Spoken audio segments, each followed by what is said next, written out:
6. Vamos ler a partir do versículo Gálatas 6, último capítulo de Gálatas, a partir do versículo 7. Amém? Diz assim a palavra do Senhor. O título é: o que o homem semear, isso também ceifará. Diz assim o texto: não vos enganeis, de Deus não se zomba, pois aquilo que o homem semear, isso também ceifará. Porque o que semeia para a sua própria carne, da carne colherá corrupção, mas o que semeia para o Espírito, do Espírito colherá vida eterna. E não nos cansemos de fazer o bem, porque a seu tempo ceifaremos, se não desfalecermos. Por isso, enquanto tivermos oportunidade, façamos o bem, mas principalmente aos da família da fé. Amém. Oremos. Pai amado, é no nome santo e precioso de Jesus que nós, com ousadia, nos apresentamos diante de Ti, Senhor, através desse novo e vivo caminho, que é pelo sangue precioso de Jesus, no qual cremos e depositamos as nossas vidas a Ti, Senhor. Te pedimos, Pai, que o Teu Espírito venha iluminar a nossa mente, o nosso coração, para podermos entender a Tua palavra e não só entender, mas podermos praticá-la no nosso dia a dia, tendo cuidado de sermos perseverantes, Senhor, na Tua palavra, nesta doutrina santa, Senhor, que nos faz dignos diante de Ti, não por mérito nosso, mas o mérito único, exclusivamente do Teu Espírito, de Cristo Jesus, e o Seu Espírito que habita em nós e nos capacita a viver a Tua vida. E oramos agradecidos em nome de Jesus. Amém. Aleluia. Essa epístola foi escrita pelo apóstolo Paulo e tem muitas coisas preciosas aqui, mas o que nosso pedaço nessa noite é aqui o que o apóstolo diz, né? Que nós não devemos nos enganar. E ele diz assim mesmo: de Deus não se zomba, né? A gente tem que ter o cuidado de perceber quem é Deus na nossa vida, de sabermos quem é Deus, né? Conhecermos o caráter de Deus e conhecermos, apesar que caráter é um atributo humano, mas Deus se faz conhecer a nós através de atributos que nós conhecemos nessa terra, né? O amor, a bondade, a misericórdia. E Deus, Ele se faz conhecer a nós, a forma como nós devemos vê-lo e viver a vida de Deus. Então Ele diz a seguinte coisa: que nós não devemos nos enganar, nem zombar de Deus. Deus, Ele tem um propósito para as nossas vidas, Ele tem um propósito para a vida da igreja na terra, Ele tem um propósito para a vida do homem, principalmente a partir do momento que o homem passa a perceber Deus, a tocar em Deus, a saber quem é Deus.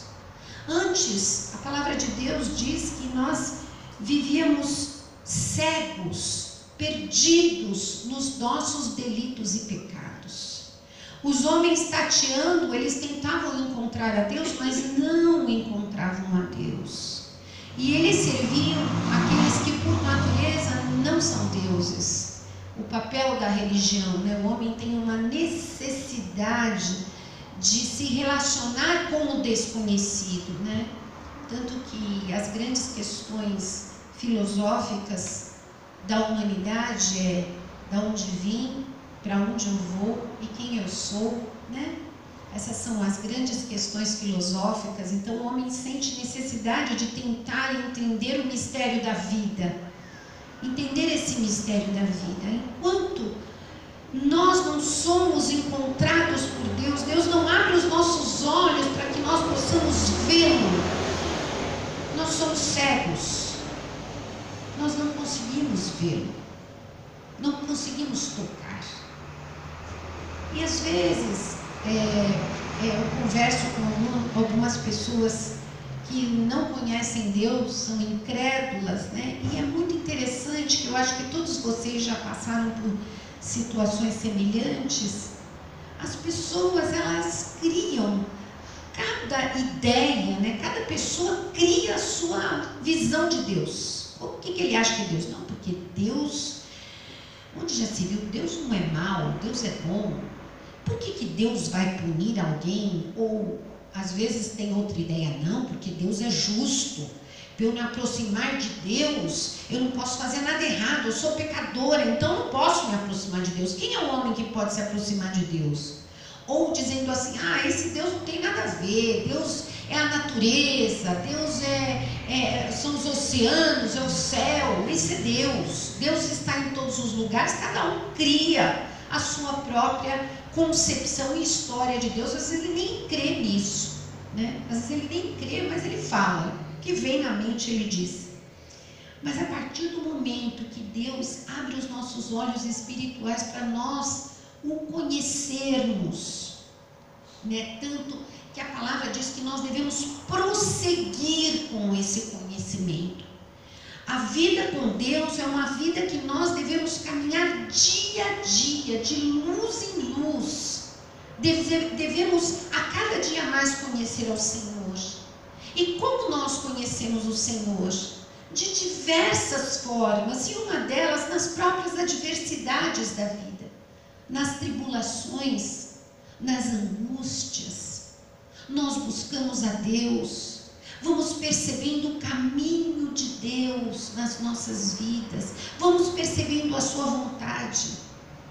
Nos momentos de júbilo, de alegria também, glorificamos a Deus, encontramos a Deus, vemos Deus nas nossas vidas.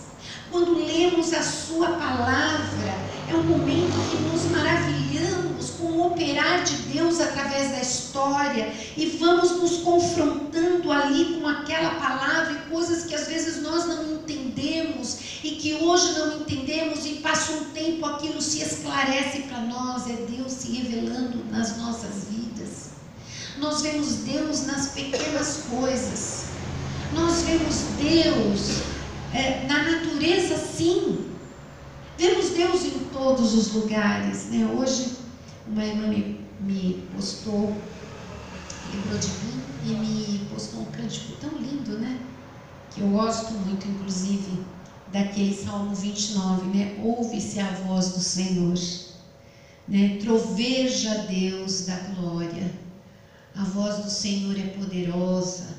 A voz do Senhor quebra os cedros, a voz do Senhor despedaça os cedros do Líbano, despede já chamas de fogo. A voz do Senhor é poderosa. É lindo. Nós vemos na natureza, nós vemos o Senhor, mas não é que a natureza é Deus, que nós adoramos a natureza como Deus. Vemos a natureza, vemos a bondade de Deus. Quando olhamos o mar, é impossível não nos emocionarmos quando olhamos o mar ou as estrelas. Recentemente teve aquele eclipse, né, que a gente viu tão pouco, né, porque a cidade de São Paulo é uma cidade com muitas luzes, né, então o nosso céu é um céu comprometido. Mas ao mesmo tempo, né, nós fomos até um viaduto ali perto da nossa casa, que era um lugar que dava para ver melhor, e olhávamos ali aquele eclipse, olhávamos a Marte maior, aquela estrela grande, né, que estava em alinhamento com a Lua. Olhávamos todas essas coisas e não tem como não glorificar a Deus olhando a natureza. Olhe em tudo e sempre encontra ti. Mas Deus tem se mostrado às nossas vidas. E Deus, Ele se revela através da sua palavra. Por isso nós somos indesculpáveis. Por isso nós temos uma responsabilidade. Deus nos deu um tesouro precioso. Ele nos deu a sua vida em nós. O Espírito Santo em nós. O Espírito Santo nos capacita a buscarmos a Deus e a conhecermos a Deus. Ele é uma fonte inesgotável de vida. Ele é uma fonte em que te faz você se ligar com Deus e com o universo de forma que você não consegue nem mesmo entender. Senhor, como eu posso compreender? Não há uma vez que eu leio sobre o plano da salvação ou que eu vejo um irmão pregando sobre o plano da salvação, Deus enviando o seu filho, nascido de mulher, nascido sob a lei.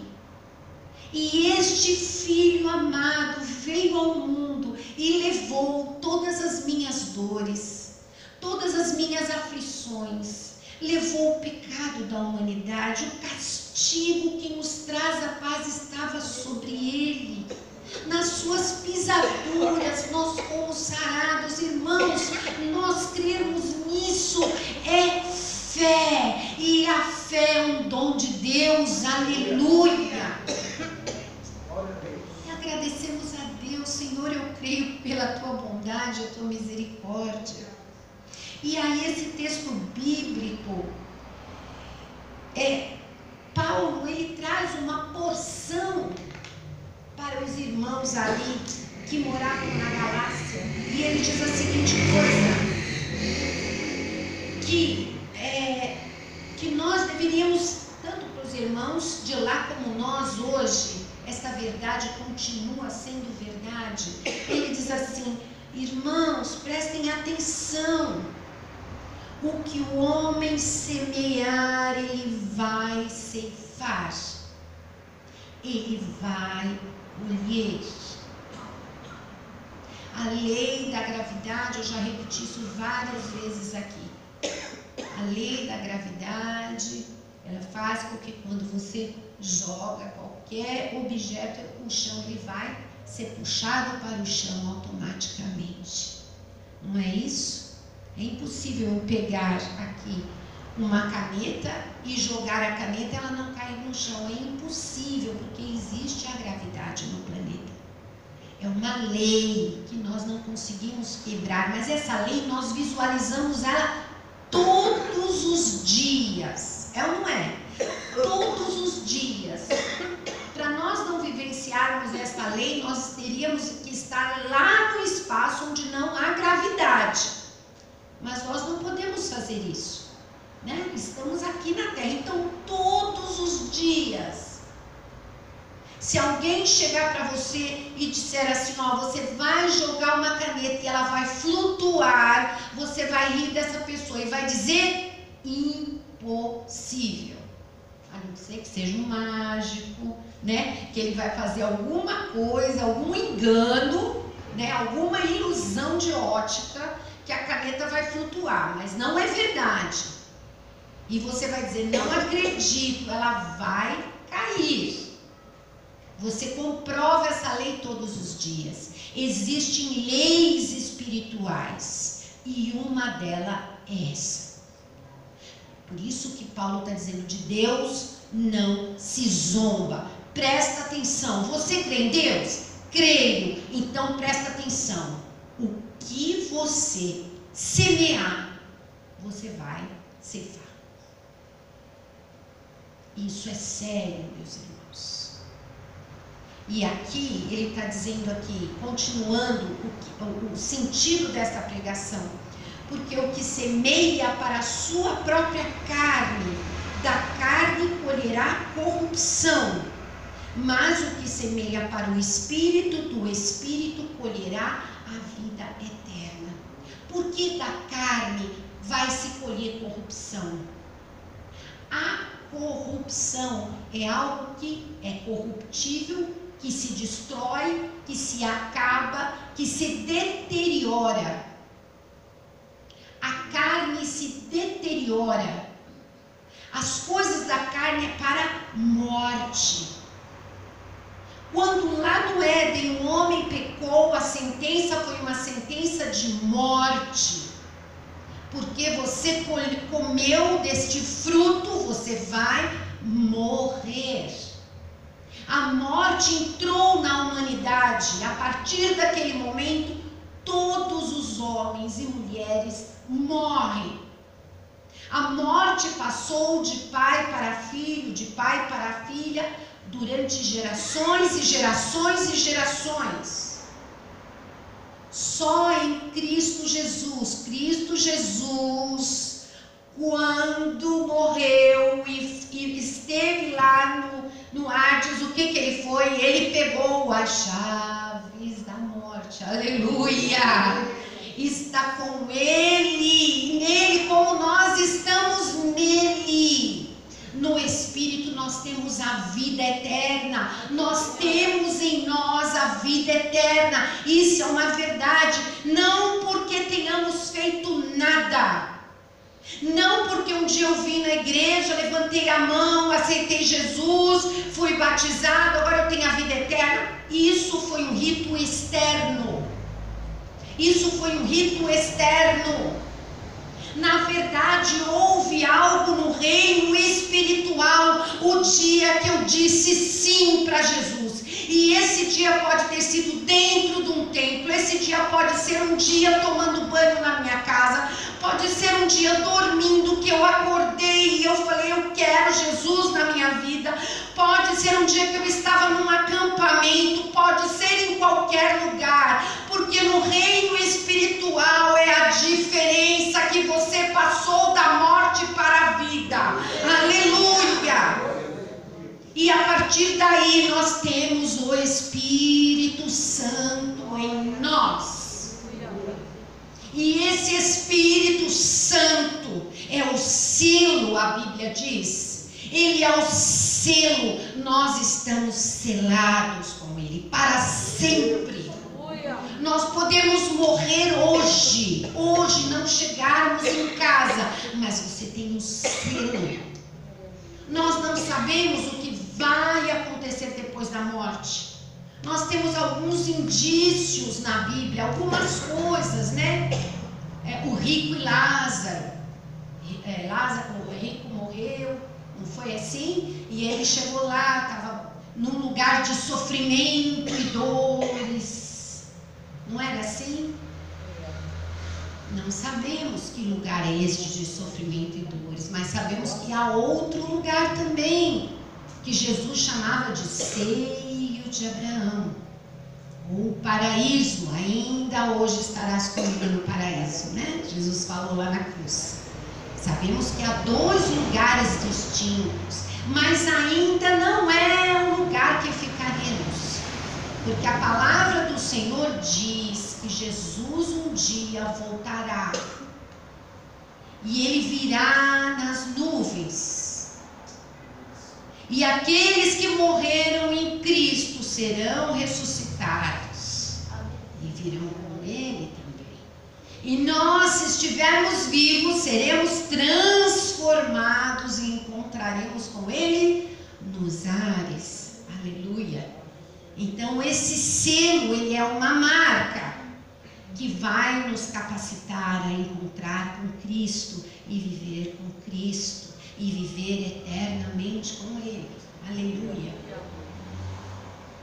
Por isso, enquanto estamos nesta terra, o Senhor, o Espírito Santo está nos orientando para vivermos uma vida melhor.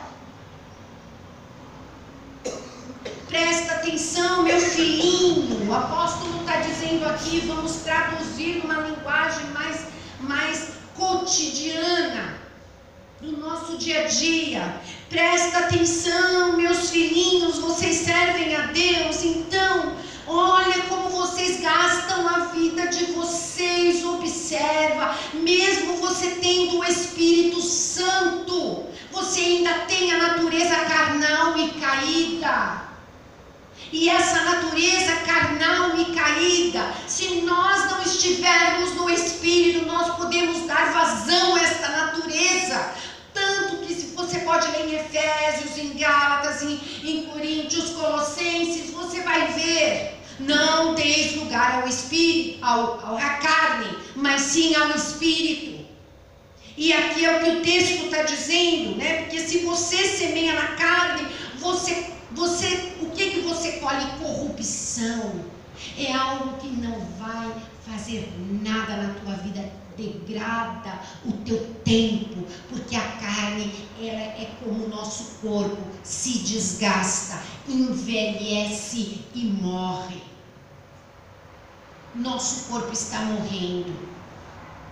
Você pode encontrar uma bela atriz, uma Jane Fonda com 80 anos, que está tão bela, né? Que passa lá, faz cirurgia plástica, cuida da sua aparência, faz exercícios físicos, chega a 80 anos com um bom corpo. Mas não adianta, é uma senhora de 80 anos. O corpo está envelhecendo. Não é igual uma pessoa jovem. Quanto tempo vai durar mais? 10, 15? Quem tem muita saúde, nós vemos aí, consegue chegar aos 100 anos, mas sempre numa cadeira de rodas. Dificilmente encontramos uma pessoa com 100 anos em pleno vigor, andando sozinho. Acontece, mas é uma raridade. Mas por quê? Porque o nosso corpo está envelhecendo. A nossa carne está morrendo. Então, o que nós semeamos na carne é morte. A carne não tem nada bom. Por isso que recentemente, acho que foi o pastor Gilvan que pregou aqui, estava falando, às vezes nós queremos nos gloriar na carne, fazer coisas na carne. A carne é corrupção. Por isso, amados, nós não podemos ficar batendo no ombro de seres humanos, seja ele pastor, missionário, seja o que for. Porque tudo que nós temos vem de Cristo. E nós não devemos deixar nada para a carne. Judas fala que nós devemos abominar até a roupa manchada pela carne. A glória humana nada é. Exaltar homens para quê? Exaltar igrejas, denominações para quê? Para quê, irmãos? Para quê, se é corrupção? A vida humana, estou falando não a busca, a igreja do Senhor, eu estou dizendo denominações humanas, as pessoas se brigando, se degradando por coisas humanas. Nada, irmãos. O que importa é ser nova criatura, é estar em Cristo Jesus. E quem está em Cristo Jesus não julga o seu irmão. Quem está em Cristo Jesus ajuda o seu próximo. Quem está em Cristo Jesus não faz o mal para o outro. Quem está em Cristo Jesus não difama seu próximo, seu amigo, seu vizinho, seu companheiro. Não faz facções, não faz divisões. É isso que nós temos aprendido em Cristo Jesus, amados. Por isso que o apóstolo está dizendo aqui que nós não devemos dar lugar para a carne. O que semeia na carne, da carne colhe a corrupção, mas o que semeia para o Espírito, se semeia para o Espírito. E quando você semeia para o Espírito, irmãos, às vezes você dá uma palavra e você percebe que você errou com aquela palavra. Às vezes você vai tomar prejuízo com aquela palavra, mas você vai dizer assim: eu dei a minha palavra e eu vou cumpri-la. Sabe por que você vai ter prejuízo? Vai. Mas você está semeando para o Espírito. Quando você é injustiçado, não busque a tua justiça própria. Deixa nas mãos do Senhor. Confia no Senhor. A gente faz, amados, nesta terra, nós temos vários meios, né? Não estou falando aqui, às vezes a gente é injustiçado em alguma causa, né? Existem advogados que pleiteiam as nossas causas nesta terra, mas aí, irmãos, são direitos nossos nessa terra. Nós estamos falando de coisas do nosso dia a dia, às vezes a família, às vezes um filho, às vezes um primo, às vezes um tio, às vezes um irmão. Ai, irmãos, quantas e quantas e quantas vezes nós estávamos comentando isso. Às vezes eu vejo coisas na minha própria casa com a minha irmã. Eu fico calada, irmãos, para viver bem, para viver em paz, para não ter intriga. Sabe, irmãos, nós temos o Espírito, nós temos essa capacidade. Nós temos essa capacidade, não é porque nós somos bons, não, é porque nós temos a fonte de vida que é Jesus. Nós podemos buscar desta fonte. Irmãos, intrigas, contendas, para quê? Para quê? Estava conversando com uma irmã ontem e ela estava contando que a mãe dela morreu há um tempo atrás e contou que as duas irmãs mais novas se pegaram de se bater por causa de Tupperware. Verdade. Não foi, Juvan? Escutamos, é por causa de Tupperware, irmãos. Divisão de Tupperware. Olha o que é o ser humano. Divisão de bens. Intrigas. Isso aqui, irmãos, é semear na carne. Ah, eu estou certa. Quando eu estou certa, eu vou até o fim. Vai até o fim. Você arruma só inimigos. E angústia. Deita a cabeça no travesseiro, não consegue dormir. Existe um mistério, irmãos, quando a gente abre mão daquilo que é da gente por direito, mas a gente não quer briga. Irmãos, existe um mistério. Mas Deus abençoa tanto a nossa vida, tanto. Nas pequenas coisas nós percebemos, sabe? Você colhendo o que você plantou no Espírito. Aleluia. É tão bom, irmãos, que o Senhor abra os nossos olhos para enxergar isso. E aqui o texto diz no versículo 9, né? Não nos cansemos de fazer o bem, porque a seu tempo ceifaremos se não desfalecermos. Não, você já ouviu gente que falou assim: ah, eu não vou mais fazer o bem, não, cansado de ser idiota, de ser bobo. Você é mais bobo, não.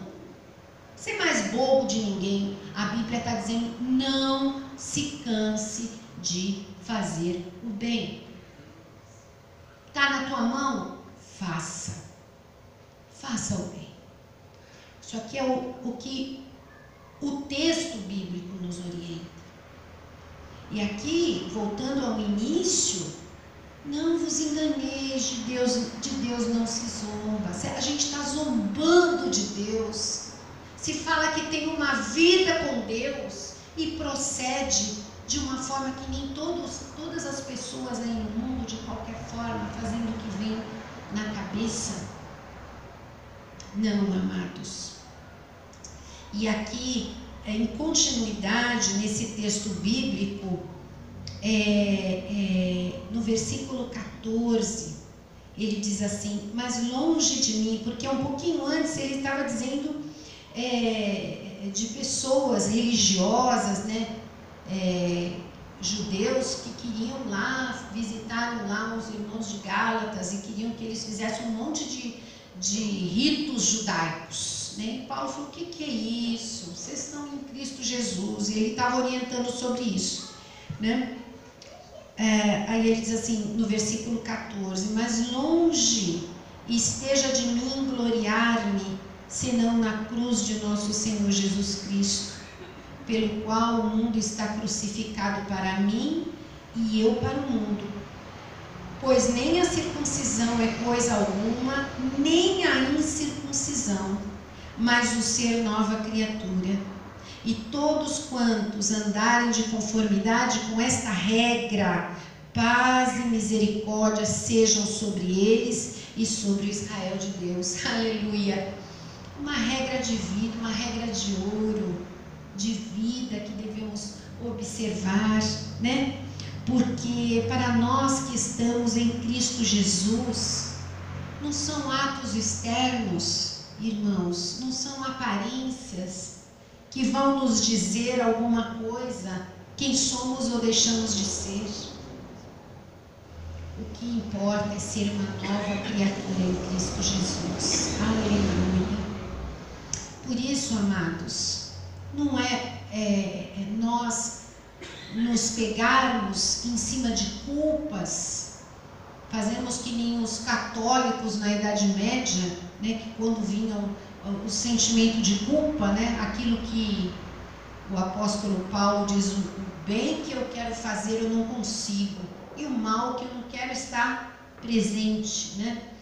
E muitas vezes lá na Idade Média a gente vê, né, alguns filmes que mostram isso, né? O Nome da Rosa, por exemplo, né? Que ele pegava um tipo de um chicote, né? Tirava a camisa e ficava se batendo para levar a sua culpa, né? Uma forma de expiação humana da sua própria culpa, né? Mas, amados, por isso que a Bíblia nos diz de forma tão maravilhosa, né? Se confessarmos os nossos pecados, Ele é fiel e justo para nos perdoar os pecados e nos purificar de toda a injustiça, né? Não só perdoar os nossos pecados, mas nos purificar da injustiça, porque às vezes somos injustos em pequenas coisas e devemos ter, por isso a importância do Espírito Santo, para percebermos quando somos injustos e corrigirmos a nossa rota, corrigirmos o nosso caminho. Ah, Senhor, eu não estou semeando coisa boa aqui não estou semeando, Senhor, me perdoa, isso daqui não é uma sementeira boa, vou começar a semear aqui uma sementeira boa, aleluia, no dia que se chama hoje. Nós temos a oportunidade sempre de consertar a nossa rota, endireitar o nosso caminho, acertar o nosso passo, porque Deus é misericordioso com a nossa vida. E último versículo, eu queria abrir lá no livro de Romanos, capítulo 12 de Romanos.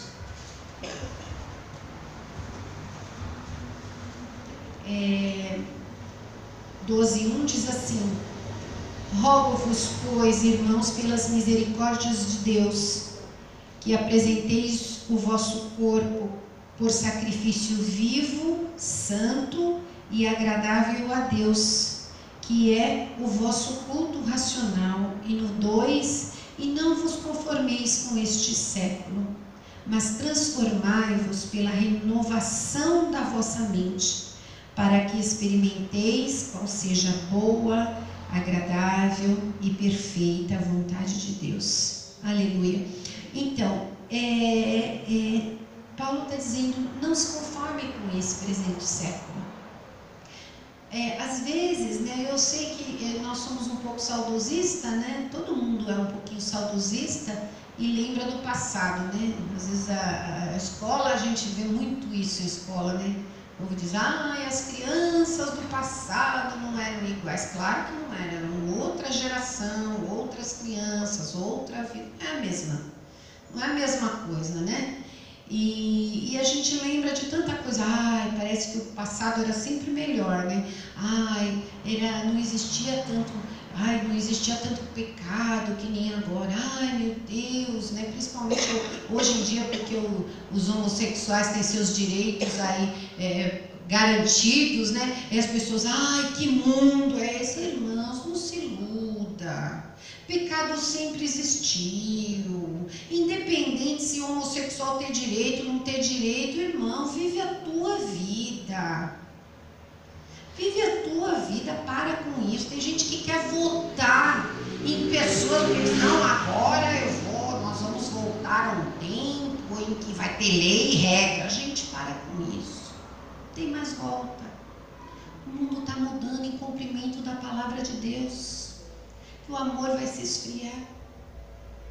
Que a iniquidade vai imperar. Não tem político que barre isso, não. Isso vai acontecer, irmãos. O que nós temos que fazer é ser justo, né? Estamos falando de eleição, não é o objetivo. A gente tem que ter consciência de quem nós vamos votar. É isso, apenas isso, meu irmão. Mas não existe político salvador da pátria, não. Nesse país não existe, nem em país nenhum.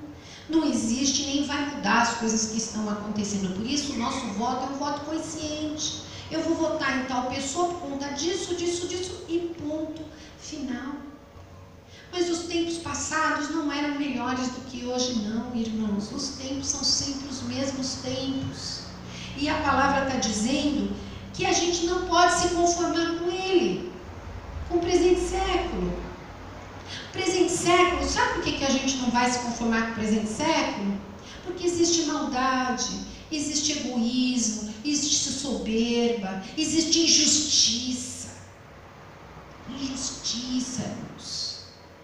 Olha, às vezes cantores sertanejos, sei lá de onde que é, casas imensas, de milhões, e gente morando na rua sem ter uma casa. Esse mundo é um mundo injusto. Sempre existiu uma injustiça. No tempo dos reis não era injustiça, o rei com toda a sua pompa, com toda a sua glória, e o povo lá. Na Idade Média, a população foi, 1/3 da população foi dizimada por causa da peste que assolava. Quem que a peste assolava? Os pobres, as pessoas que não tinham recurso. É um mundo injusto. Por isso nós esperamos novos céus e nova terra onde habita a justiça. Aleluia. Eu espero justiça, meu irmão e minha irmã. Eu espero justiça. Eu não me sinto bem de ver as pessoas morrendo nos hospitais sem ser atendido. Eu não me sinto bem. Uma vez eu trabalhei no hospital ali, o Pérola Barto, e nessa época o diretor era o Pinotti, não sei se vocês lembram desse, já morreu ele, inclusive. E ele era diretor do hospital, e era um hospital que até hoje existe, né, o Pérola Barto, principalmente para as mulheres com câncer de mama, no útero. Era especialista em câncer de mama e no útero, e foi um dos primeiros hospitais também a ter o aborto legal. Mulheres que tinham passado por estupro, né, a gente tinha uma comissão de ética que passava por isso, e eu, como assistente social, visitava, né, a gente dividia os andares, né, quem visitava tal andar, primeiro andar, você visita o primeiro, então a gente tinha os andares que visitava. Tinha o 9º andar, que ninguém visitava. Não precisava assistente social, não precisava psicólogo, não precisava ninguém. Sabe por quê? Que eram os pacientes particulares que ele atendia no hospital dele lá no Itaim, e faziam todas as suas cirurgias no 9º andar. Usavam tudo do SUS, usavam todos os aparelhos do SUS e pagavam tudo para o Pinotti. E o que é isso, irmãos? Injustiça. Injustiça. Isso está cheio. Nós vemos aí esses políticos, o que eles estão recebendo, essas propinas? Injustiça. Mas sei que a palavra de Deus diz que o dia que o Senhor Jesus vier, na sua segunda vinda, Ele vai estabelecer justiça na terra. Aleluia. Aleluia, Senhor. Ora vem, Senhor Jesus, estabeleça-se o teu reino sobre a terra. Aleluia. Não vos conformeis com esse, mas transforma o teu século com a renovação da tua mente. Renova a tua mente. E essa renovação da mente é não pensarmos como o mundo, em todos os sentidos. Nós somos a voz e a mão de Deus nessa terra. O Senhor Jesus, quando andou aqui, com quem que ele andava? Falaram que ele era amigo de quem? Dos pecadores. Porque o Senhor Jesus andava com as pessoas que sofriam. Ele não andava com os ricos e com os poderosos, com os religiosos que poderiam dar para ele coisas dessa terra, porque ele não estava preocupado. Quando o diabo tentou Jesus ali no deserto, o que ele fez? Colocou ele no pináculo. Tudo te darei se prostrado me adorares. Mas o Senhor Jesus, ele veio para se entregar pela minha vida e pela sua vida. O brilho desse mundo, aleluia, se desvanece perto da glória do Senhor, né? Então nós não podemos sermos injustos, irmãos. Nós devemos observar muito no nosso trabalho, na nossa escola. Os meninos ainda que são alunos, há muita injustiça dentro da escola, há muito bullying dentro da escola. O servo de Deus não pode conviver com isso.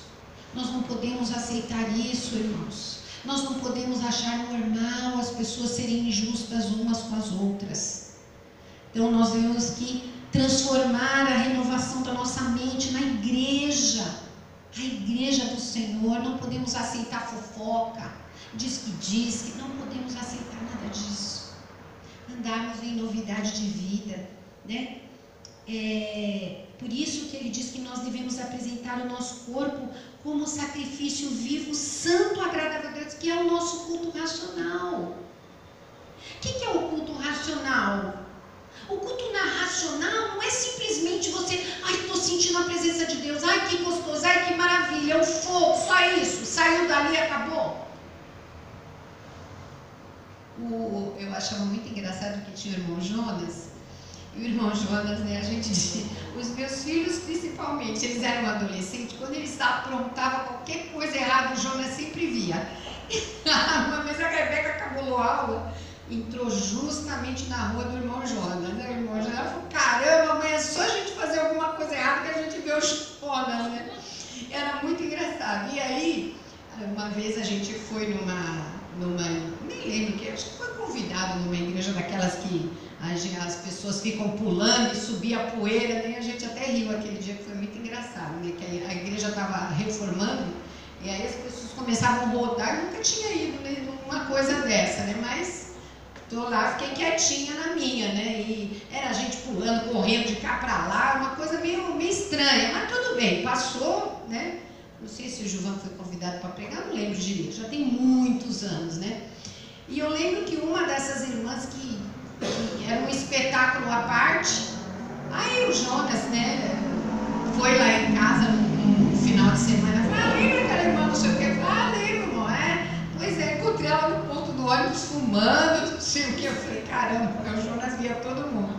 Então, quer dizer, sabe, foi aparência, irmão, aparência. Não precisamos de aparência não, irmãos. Não precisamos de aparência não. A gente precisa estar em Cristo Jesus. Sabe? Quietinho no nosso canto, adorando o Senhor, vivendo uma vida reta e justa. Sabe? Apresentando o nosso corpo por sacrifício vivo. Nosso culto racional, sabe, com uma consciência de quem é Deus na nossa vida, que dele não se zomba, sabe, e não tendo pudor, vou usar um termo que não é muito adequado, mas não tendo pudor no campo espiritual de se jogar no chão e dizer, Senhor, tem misericórdia de mim, Senhor. Me ajude, Senhor, me ajude a corrigir a minha rota, me ajuda a apresentar o meu corpo como sacrifício vivo, Senhor, toca-me com a tua brasa do altar, Senhor, de achar que eu sou alguma coisa. Não sou nada. Nada, irmãos. Nós não somos nada. Nada. Se não é misericórdia de Deus na nossa vida, nós não sobrevivemos. Somos nada, amados. Então a gente não precisa ter pudor de, Senhor, tem misericórdia. Vai corrigindo. Eu quero apresentar esse corpo todos os dias. E esse corpo inclui o nosso ser inteiro, né? Nossa mente, o nosso corpo, o nosso coração, as nossas emoções. As nossas emoções. Eu finalizando já. Eu estava indo para a escola e eu ouvi numa rádio, acho que na CBN. Estava chegando até na escola, até parei para terminar de ouvir. Que estava falando que eles estavam fazendo umas pesquisas da importância e eles atribuem ao coração. Até achei estranho isso, né? Porque eu peguei já, mudei de rádio, eu peguei no fim da reportagem que eu não sei direito. Eles estavam fazendo uma pesquisa de que como é importante as emoções para a cura, né? Quando as pessoas elas creem, né? Em dizer até como a religião, termos científicos, né? Como a religião é importante para as pessoas, a família é importante, ela se sentir querida, amada, né? Como isso é importante. Ela falou, muitas vezes se atribui ao cérebro, mas não é o cérebro, porque o cérebro é racional, ele faz sinapses racionais, são as emoções. São aquilo que as pessoas são amadas e queridas e amam. Diz que faz parte de um outro componente, além da nossa racionalidade. Falei, nossa, é tão lindo, né? Porque a Bíblia, eu pensei comigo no carro, a Bíblia o tempo todo fala que nós temos que amar, né? E Deus é amor e nós devemos amar. Toda lei se cumpre no amor. Né? Se quer cumprir a lei, ama. E Deus é amor, nos ama do jeito que somos. Olha que lindo, né, amados? A nossa cura está em Cristo, no seu amor, na sua graça e na sua misericórdia. Por isso devemos permanecer firmes diante dele, não desfalecermos, irmãos, não cansar de fazer o bem e não desfalecermos, porque certamente nós vamos colher. Certamente.